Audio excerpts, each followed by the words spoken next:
আজ আমরা আমাদের অর্থনীতির প্রাণভোমরা চট্টগ্রাম বন্দর নিয়ে কিছু কথা বলতে চাই। সম্প্রতি লালদিয়া টার্মিনাল সহ বন্দর ব্যবস্থাপনায় বিদেশি অপারেটর নিয়োগের যে সিদ্ধান্ত সরকার নিয়েছে তাকে আমরা মেরিটাইম সেক্টরের ভবিষ্যৎ বাংলাদেশ মেরিটাইম ইউনিভার্সিটি জোরালোভাবে সমর্থন জানাই। কেন আমরা এই সিদ্ধান্তের পক্ষে? কারণ আমরা আবেগ দিয়ে নয়, আমরা বিচার করছি অর্থনৈতিক প্রজ্ঞা এবং বাস্তবতা দিয়ে। প্রথমত সার্বভৌমত্বের প্রশ্ন, যে বিষয়টি সবচেয়ে বেশি আসছে। অনেকেই বলছেন বিদেশি কোম্পানি আসা মানে দেশ বিক্রি হয়ে যাওয়া। একজন মেরিটাইমের ছাত্র হিসেবে আমরা বলছি এটি একটি ভিত্তিহীন চক্রান্ত করে প্রকাশিত বুলি। আমরা বন্দরের মাটি, জলসীমা এবং মালিকানা 100% বাংলাদেশ সরকারের হাতেই থাকছে। নিরাপত্তা, কাস্টমস, ইমিগ্রেশন সবই দেখভাল করবে আমাদের নৌবাহিনী এবং সরকারি সংস্থা।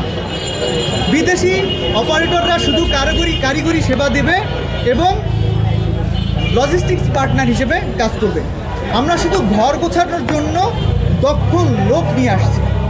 দ্বিতীয়ত এফিসিয়েন্সি এবং দক্ষতার বিষয়ে যদি আসি, আমরা ক্লাসরুমে পড়ি পোর্ট ম্যানেজমেন্ট, সমুদ্র, মেরিটাইম ল, এইসব বিষয়গুলো নিয়ে, আরও বিভিন্ন বিষয় নিয়ে।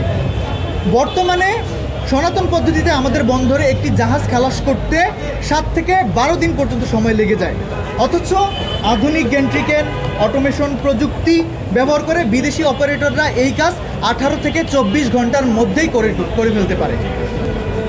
এছাড়া আমাদের এনসিটি এবং সিসিটি যে টার্মিনালগুলো আছে, এগুলোতে আধুনিকতা নিয়ে আসবে বিদেশি অপারেটররা। বায়াররা সময় মতো তাদের পণ্য পাবে, আমাদের গার্মেন্টস শিল্প বাঁচবে। এছাড়া আমাদের বিভিন্ন ধরনের শিল্প বাংলাদেশে তৈরি হবে। স্কিন শুষ্ক রুক্ষ হয়ে যাবে বলে কি বাইরে যাবে না? জাস্ট 1 2 3 4 করো, স্কিনটাকে রিভাইভ করো। তৃতীয়ত একটি গুরুত্বপূর্ণ বিষয়, সেটি হচ্ছে সিন্ডিকেট ও দুর্নীতি। আমরা জানি যে বন্দরে বছরের পর বছর ধরে কনজেশন আর কৃত্রিম সংকট তৈরি করে যে সিন্ডিকেট ও অবৈধ লেনদেনের পাহাড় গড়ে উঠছে। বিদেশি অপারেটর আসলে সেই দুর্নীতির দোকান বন্ধ হয়ে যাবে। আসবে স্বচ্ছতা। যারা আজ বিরোধিতা করছেন, খোঁজ নিয়ে দেখুন, তারা হয়তো এই অদক্ষতার সুবিধাভোগী। চতুর্থত বিনিয়োগ ও মুনাফা। লালদিয়া টার্মিনাল হচ্ছে বিল্ড অপারেট ট্রান্সফার বিওটি মডেলে তৈরি হচ্ছে, অর্থাৎ সরকারের পকেট থেকে কোনো টাকা খরচ হবে না, বিদেশিরা বিনিয়োগ করবে। আপনারা জানেন এখানে যে প্রতিষ্ঠানটি নিচ্ছে তারা 500 মিলিয়ন মার্কিন ডলারেরও বেশি এখানে ইনভেস্ট করবে। তারা অবকাঠামো বানাবে, সরকারকে কী করবে? আয়ের ভোগ দিবে, ব্যবস্থা করবে নতুন যে টার্মিনাল যারা অপারেটর হিসেবে নিয়োগ পাচ্ছে। এর মানে কি? আমাদের যারা আছে আমাদের ট্রেনিং পাবে, দক্ষতা বাড়বে এবং আরও ভালো বেতন পাবে।